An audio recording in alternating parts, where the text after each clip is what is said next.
Oh, that's how you do it. Another huge win for Alexandra Eala. This time... What we are witnessing right now in women's tennis is not just a good week or a lucky draw or a young player catching form at the right time. It feels like something far more serious is unfolding. Something that slowly builds pressure on the rest of the tour every time she steps on court, because Alex Eala is no longer playing like someone trying to announce herself. She is playing like someone who already believes she belongs in every conversation that matters. And that shift is exactly what makes this Berlin run so dangerous for everyone else in the draw, because it didn't start with hype or expectation.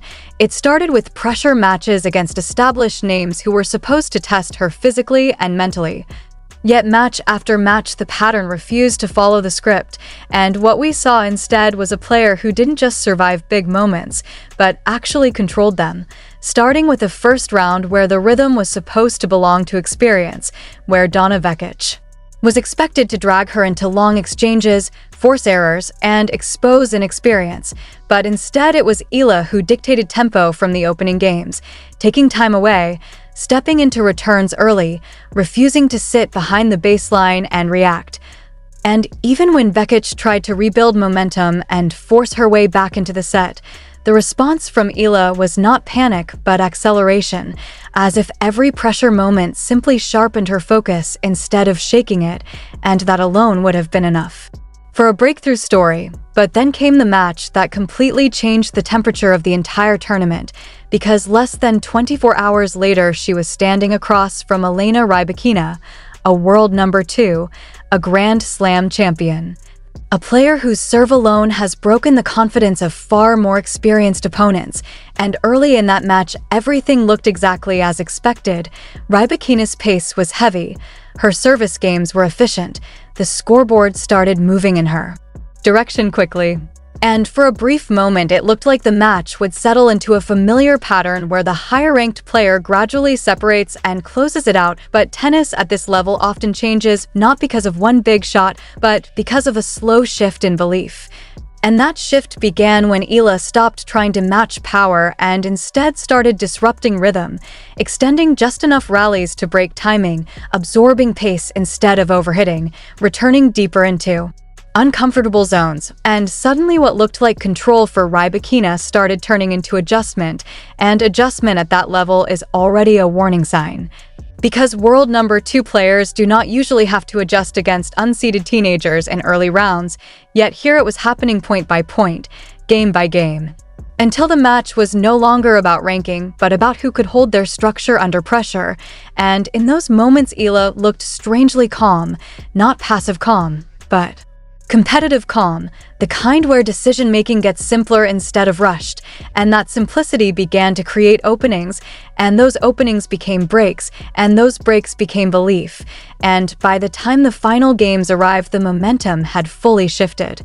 Not in a dramatic explosion, but in a steady takeover, the kind that opponents often feel too late because there is no single moment where everything breaks. It just gradually stops working, and when the final point was played, it didn't feel like an accident or a surprise.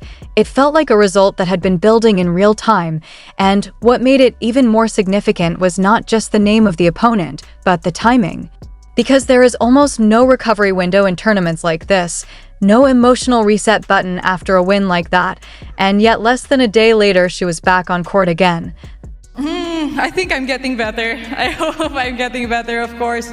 Being exposed to this kind of level more often really pushes you to your limits and forces you to showcase what you got, and some weeks are better than others, and I'm really enjoying this week. So thank you everyone for...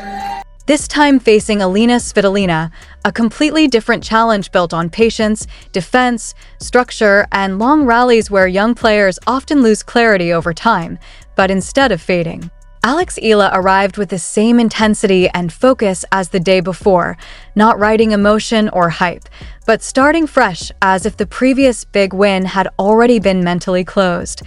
And from the early exchanges, it was clear Svitolina would not easily drag this into a pure endurance battle, because Eala's Aggression was controlled rather than reckless. Her shot selection stayed disciplined even under pressure, and when rallies got longer, she responded with patience, without passivity, and pressure without panic, a rare balance for a player at this stage of development. And that balance started to define the match as she held service games with increasing authority, read defensive patterns earlier, and took time away at key moments where Svitolina usually resets control. And as the match progressed, it became even clearer that this was not a single upset followed by momentum, but a consistent pattern of adaptation, because every opponent so far demanded something different. Vekic required composure under pressure. Rybakina required belief against overwhelming power, and Svitolina required discipline against consistency and endurance, and in each case the response was not only correct but improving, showing real competitive maturity and the ability to reset mentally between matches and treat each challenge as completely new. And that is what makes this run so important, because it is no longer just about winning matches, but about a young player learning how to handle elite opposition repeatedly across different styles, under back-to-back physical and emotional pressure, while still maintaining structure, clarity, and control when it matters most.